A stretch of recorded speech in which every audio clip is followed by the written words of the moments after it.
جس ذات کا قرآن میں بھی ذکر جلی ہے، میرا نبی ہے۔ اسلام میں کسی طرح کی کوئی خرافات والی چیز نہیں ہو سکتی ہے، بلکہ اسلام حق ہے اور خرافات باطل ہے۔ رب کریم نے فرمایا قد جاء الحق وزهق الباطل، کہ حق آیا اور باطل مٹ گیا۔ لہذا یہ دونوں ایک دوسرے کی ضد ہے۔ دین اسلام یہ ایک نور ہے اور خرافات یہ اندھیرا ہے۔ اسلام بلندی ہے، خرافات یہ تنزلی کی جانب لے جانے والی چیز ہے۔ تو یقیناً اسلام کے ساتھ خرافات والی کوئی چیز اس کے دامن میں پناہ نہیں لے سکتی ہے۔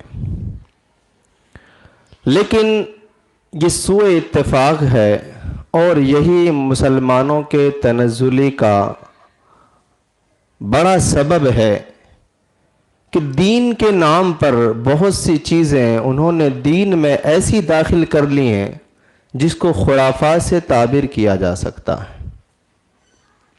دین سے دوری کے سبب، دین نہ جاننے کے سبب ہم بہت سے وہ کام کرتے ہیں دین سمجھ کر کے جو حقیقتاً دین سے نہیں ہیں۔ اور ایسے ہی مثال کے طور پہ آپ دیکھیے، ابھی چند دنوں پہلے کا ایک واقعہ ہے۔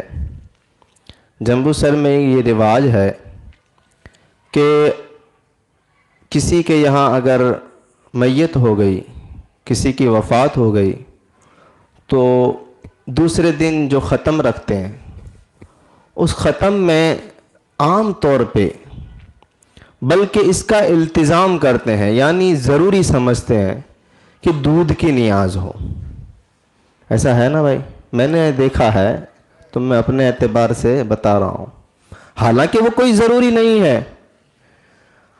2-4 دن پہلے ایک جگہ ایسا ہوا کہ دودھ کی نیاز نہیں رکھی تھی، لوگوں نے کچھ باتیں کی ہوگی، تو بیچارے گھر والوں نے چند دنوں کے بعد دوسرا ختم پڑھایا جس میں دودھ کی نیاز رکھی۔ اچھا، ایسے ہی مثال کے طور پہ کسی کو عمرہ وغیرہ کے لیے جانا ہے، تو عمرہ تو خیر نوافل میں سے ہے، وہ ضروری نہیں ہے، لیکن حج اگر فرض ہو گیا تو ضروری ہے۔ لیکن دونوں کے لیے ہم نے ایک اور چیز ضروری کر لی ہے جو ضروری نہیں ہے، کہ لوگوں کا کھانے پینے کے لیے دعوت دی جائے، جیسے شادی میں دیتے ہیں۔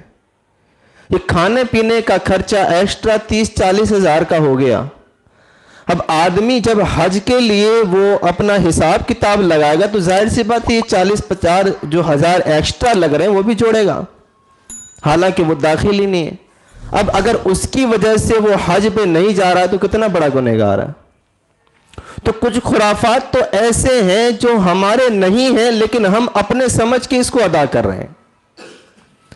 اچھا، مزید یہ ہوتا ہے کہ یہ ساری چیزیں تو ایسی ہیں کہ لوگ جانتے بھی ہیں کہ بھئی یہ کوئی ضروری چیز تھوڑی ہے، لیکن ہم نے رواج ایسا ڈال دیا ہے کہ آدمی کو چار و ناچار کرنا ہی پڑتا ہے۔ اس کے خلاف اگر ہم ایک طرف سے نہیں کھڑے ہوں گے، ہوتا کیا ہے کہ کوئی ہمت نہیں کرتا، کوئی ایک آدمی اس خرافات کے خلاف کھڑا ہو جائے کہ میں حج کو جا رہا ہوں لیکن یہ سب نہیں کروں گا میں۔ اگر 1-2 آدمی ایسا کریں تو پھر اس کا رواج بن جائے گا کہ بھئی یہ چیز ضروری نہیں ہے، نہیں کی جائے گی۔ لیکن لوگ ایک دوسرے کے تانا فنسیوں سے بچنے کے لیے، لوگوں کے تانوں سے بچنے کے لیے کوئی اس کے لیے تیاری نہیں ہوتا، حالانکہ یہ بہت ضروری چیز ہے۔